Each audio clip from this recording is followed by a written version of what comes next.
जय श्री कृष्णा मित्रों। रक्षाबंधन का त्यौहार हम और आप क्यों मनाते हैं, इसके पीछे की क्या इतिहास है। मित्रों, बहुत ही सुंदर त्यौहार है जो पूरे भारतवर्ष में मनाया जाता है।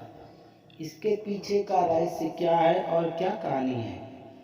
तो मित्रों, कहानी को पूरा सुनने के लिए वीडियो के अंत तक अवश्य बने रहें। नंबर 1, सम्राट अलेक्जेंडर और सम्राट पुरु। राखी त्योहार की सबसे पुरानी कहानी सन 300 BC में हुई थी। उस समय जब अलेक्जेंडर ने भारत जीतने के लिए अपनी पूरी सेना के साथ आया था, उस समय भारत में सम्राट गुरु का काफी बोलबाला था। जहां अलेक्जेंडर ने कभी भी किसी से हारा नहीं था, उन्हें सम्राट पुरु की सेना से लड़ने में काफी दिक्कत हुई। जब अलेक्जेंडर की पत्नी को रक्षाबंधन के बारे में पता चला, तब उन्होंने सम्राट के लिए एक राखी भेजी, जिससे कि वो अलेक्जेंडर को जान से न मार दे। वहीं पुरु ने भी अपनी बहन का कहना माना और राखी के आन को समझ करके अलेक्जेंडर को जान से नहीं मारा। नंबर 2, रानी कर्णावती और सम्राट हुमायूं की कहानी का कुछ अलग ही महत्व है।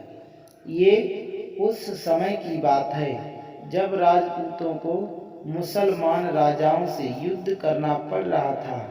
अपनी राज्य को बचाने के लिए राखी उस समय भी प्रचलित थी, जिसमें भाई अपने बहनों की रक्षा करता है। उस समय चितौरी की रानी कर्णावती हुआ करती थी। वो एक विधवा रानी थी और ऐसे में गुजरात के सुल्तान बहादुर शाह ने उन पर हमला कर दिया। ऐसे में रानी अपने राज्य को बचा सकने में असमर्थ होने लगी और इस पर उन्होंने एक राखी सम्राट हुमायूं को भेजी उनकी रक्षा करने के लिए। और हुमायूं ने भी अपनी बहन की रक्षा के लिए अपनी एक सेना की टुकड़ी चित्तौर भेज दी है, जिसके बाद में बहादुर शाह की सेना को पीछे हटना पड़ा। अब इतिहास नंबर 3, भविष्य पुराण में ये लिखा हुआ है कि जब असुरों के राजा बलि ने देवताओं के ऊपर आक्रमण किया था, तब देवताओं के राजा इंद्र को काफी क्षति पहुंची थी। इस अवस्था को देखकर इंद्र की पत्नी सची से रहा नहीं गया और वो विष्णु जी के करीब गई इसका समाधान प्राप्त करने के लिए।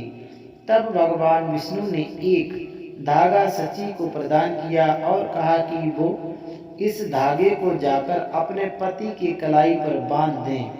और जब उन्होंने ऐसा किया, तब इंद्र के हाथों राजा बलि की पराजय हो गई। इसीलिए पुराने समय में युद्ध में जाने से पूर्व राजा और सैनिकों के हाथों में उनकी पत्नी और बहनें राखी बांधा करती थी, जिससे वो सकुल घर जीत कर लौट सके। माता लक्ष्मी और राजा बलि। असुर सम्राट बलि एक बहुत ही बड़ा भक्त था। भगवान विष्णु का बलि की इतनी ज्यादा भक्ति से प्रसन्न होकर विष्णु जी ने बलि के राज्य की रक्षा स्वयं करनी शुरू कर दी। ऐसे में माता लक्ष्मी इस चीज से परेशान होने लगी, क्योंकि विष्णु जी अब और वैकुंठ में नहीं रह पा रहे थे। अब लक्ष्मी जी ने एक ब्राह्मण औरत का रूप लेकर बलि के महल में रहने लगी। वहीं बाद में उन्होंने बलि के हाथों में राखी बांध दी और बदले में उनसे कुछ देने के लिए कहा। अब बलि को ये नहीं पता था कि ये वो औरत और कोई नहीं बल्कि माता लक्ष्मी हैं। इसीलिए उन्होंने उन्हें वरदान देने के लिए कह दिया।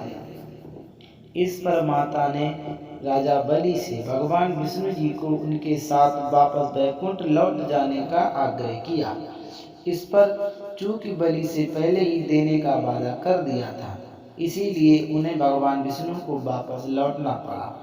इसीलिए राखी को बहुत सी जगहों में बलय भी कहा जाता है। और नंबर 5, कृष्ण और द्रौपदी की कहानी। लोगों की रक्षा करने के लिए दुष्ट राजा शिशुपाल को मारना पड़ा। इस युद्ध के दौरान कृष्ण जी की अंगूठी में गहरी चोट आई थी, जिसे देख द्रौपदी ने अपने वस्त्र का उपयोग कर उनके खून बहने को रोक दिया। भगवान श्री कृष्ण को द्रौपदी की इस कार्य से काफी प्रसन्नता हुई और उन्होंने उनके साथ एक भाई बहन का रिश्ता बनाया। वहीं उन्होंने उनसे ये वादा भी किया कि समय आने पर वो उनका जरूरत से मदद करेंगे। बहुत वर्षों के बाद जब द्रौपदी को कुरुसभा में जुए के खेल में हारना पड़ा, तब कौरवों के राजकुमार दुशासन ने द्रौपदी का चीरहरण करने लगा। इस पर भगवान श्री कृष्ण ने द्रौपदी की रक्षा की और उनकी लाज बचाई। भगवान श्री कृष्ण ने युधिष्ठिर को ये सलाह दी कि महाभारत की लड़ाई में खुद को और अपने सेना को बचाने के लिए उन्हें राखी का जरूर से उपयोग करना चाहिए। युद्ध में जाने से पहले इस पर माता कुंती ने अपने नाती के हाथों में राखी बांधी। वहीं द्रौपदी ने श्री कृष्ण के हाथों पर राखी बांधी थी। नंबर 7, भगवान गणेश ने के दोनों